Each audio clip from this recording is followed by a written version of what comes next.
magpapablessing ang aking pamangkin. Ito po ay aming dadalhin. Lagyan na natin ang ating flour.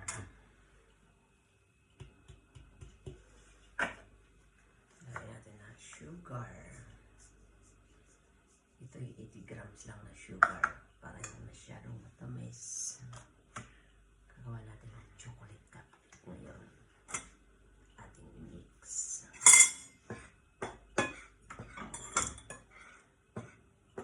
Gamitin ko ng ating kakao. Lagyan natin ng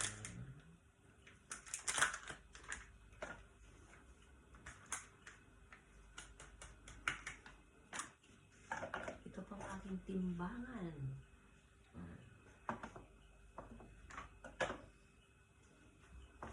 Lagyan natin ang ating kakao para masarap. Ito po'y walang sugar ang aking kakao na gamitin para siya yan. Nagamit ako ng 3 egg. Mix lang natin sila lahat.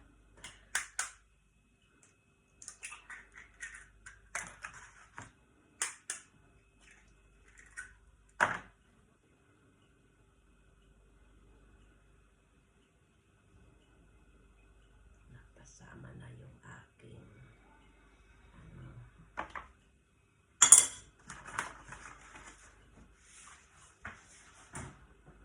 while ang aking oven naka-ready na. Ito yung aking oil. Olive oil ang ating gamit.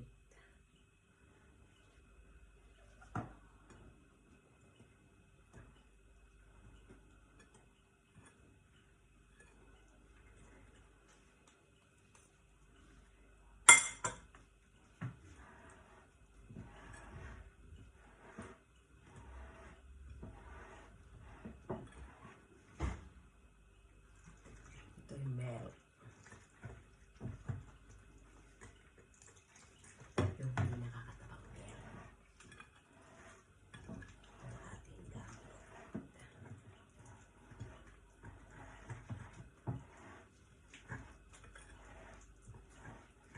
Ubusin ko na nga ang aking oil.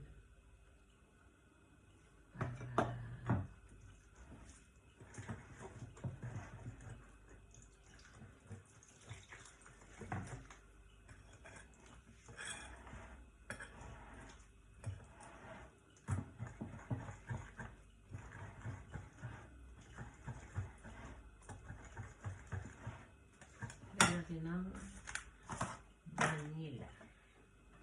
Sana yung ating vanilla na ilagay. Ito.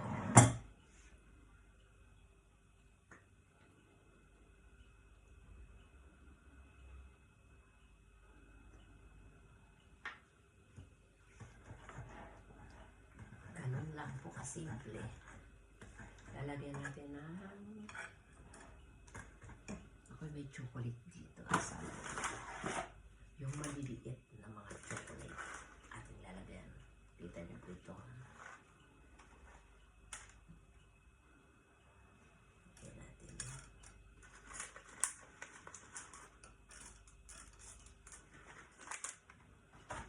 Dagdagan pa natin para lalong mas masarap.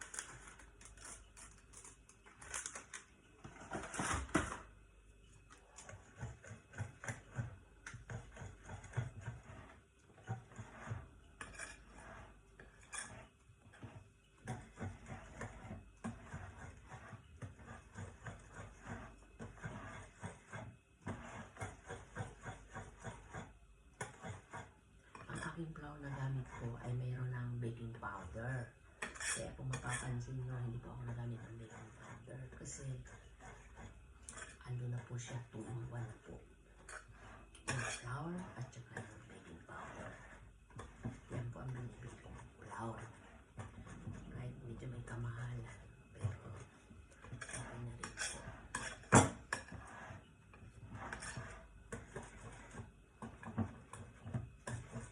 Salamat po sa panonood, guys. Tapos, ready na po ang ating cupcake.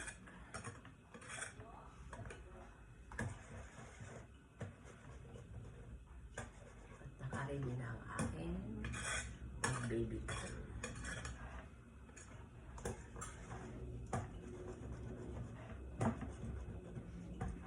Madali lang po ito mag-bake. Mga 10 to 12 minutes. Ready na po ito.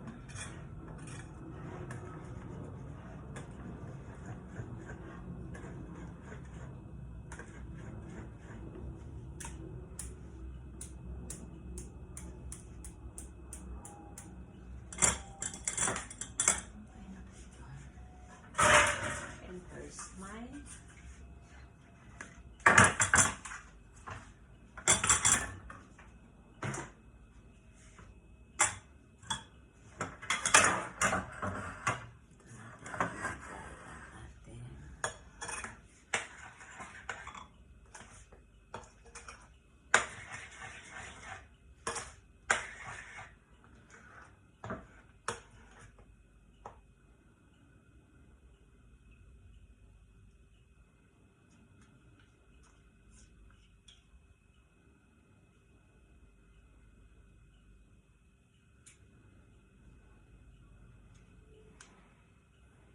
Lalaki-lakihan ko lang po kasi hindi naman po ito ibibenta. Ito po dadalhin lang naman po sa aking pamangkin kasi magpapa-house blessing po sila dito sa Italy. Sila po bumili ng house.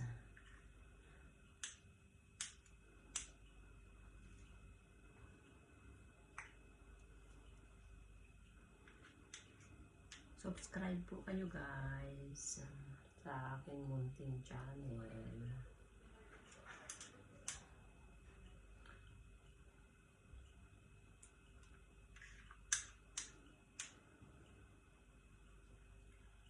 Salamat guys.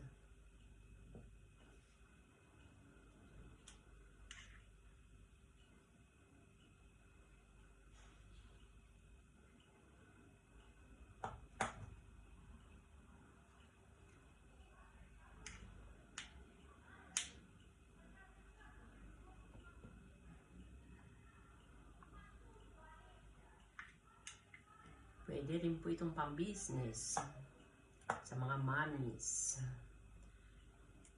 para may extra income po kayo sa may mga birthday. Pwede rin nyo po itong i-serve pang-dessert.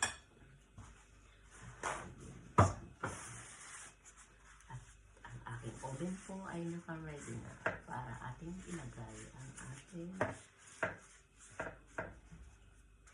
lalagyan po natin sa ibabaw para medyo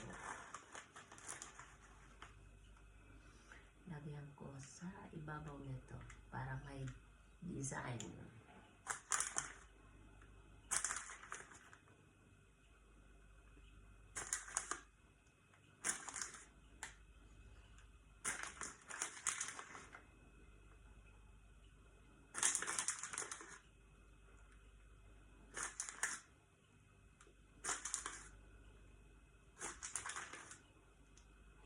Ng isang salang.